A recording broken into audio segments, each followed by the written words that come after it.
12.000 непалци во моментов работат во Хрватска во сите сектори и нивниот број постојано се зголемува.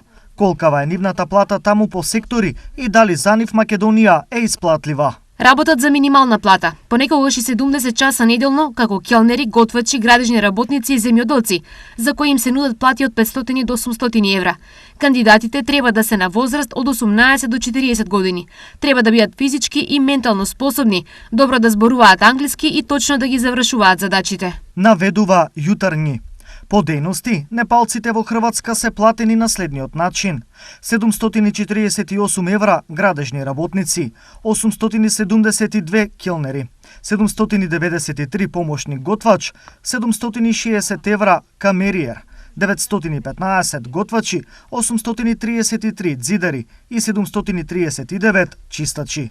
Дали овие плати кај нас непалците можат да ги добијат? Македонија е конкурентна во секторот градежништво, IT секторот, но и во транспортот, каде платите се близу или се над 1000 евра. Тоа е плата за која работници од Турција, Непал, Јемен или други земји би дошле. Изјави вице-премиерот за економски прашања Фатмир Битики. Годинава Македонија издаде околу 5000 работни дозволи и за само 3 месеци тие се активирани, но потребите се за најмалку 10.000 нови работници секоја година. Без нив, македонската економија ќе доживее комплетен колапс, тврдат експертите.